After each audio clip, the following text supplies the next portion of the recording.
Shadows of the Lost Killer. Jerry Brudos uncover the darkest crimes, shocking mysteries, and real-life investigations. Welcome to Fame Files, where truth is more terrifying than fiction. Fame Files cover all the true crime stories of the whole world with you on this channel. Stay connected with us and keep watching daily true crime stories on Fame Files. Shadows of the Lost Killer. The chilling crimes of Jerry Brudos, a true crime documentary. It was the late 1960s in Oregon, a time of peace and counterculture, but beneath the surface lurked a darkness that would terrify the community. A man with a disturbing obsession was on the prowl, one who would later be known as the Lost Killer, Jerry Brudos.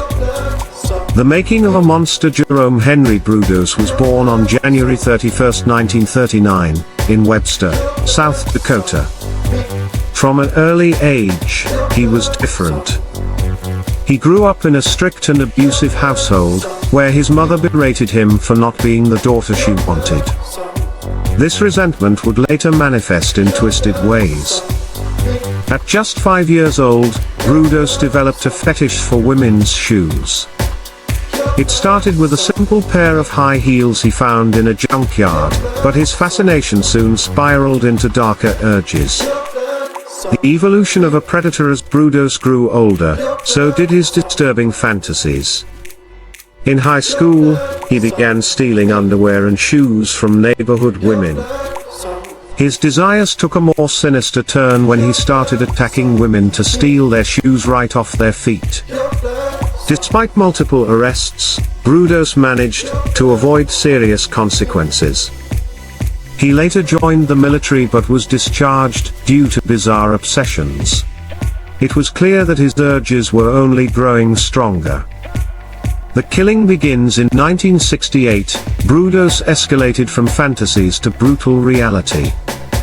His first known victim was Linda Slauson, a 19-year-old encyclopedia saleswoman who knocked on his door. Brudos lured her inside, strangled her, and kept her body for his own twisted purposes before disposing of it in a river. But Linda Slauson was just the beginning. Over the next year, more women would disappear under eerily similar circumstances: Jan Whitney, Karen Sprinker, and Linda Salee. A killer's trophy room. Brudos wasn't just a killer, he was a collector. He would take gruesome trophies from his victims, keeping their shoes, clothing, and even body parts to fuel his fantasies. His basement became his sanctuary of horror, where he photographed his victims and dressed in their stolen clothes. Investigators knew they were dealing with a sadistic killer, but without modern forensic techniques, catching him wouldn't be easy. The capture. Brudos' downfall came when authorities linked him to the disappearance of Karen Sprinker.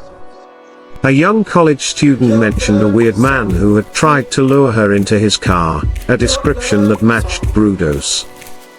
A search warrant led to the horrifying discovery in Brudos' basement.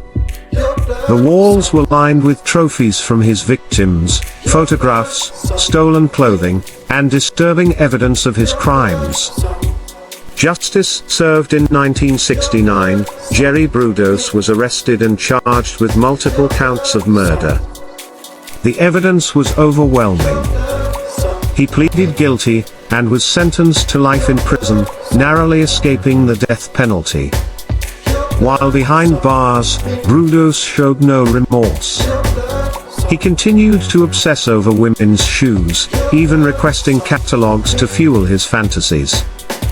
Narrator: Jerry Brudos died in prison in 2006, but his story remains one of the most disturbing cases in American history.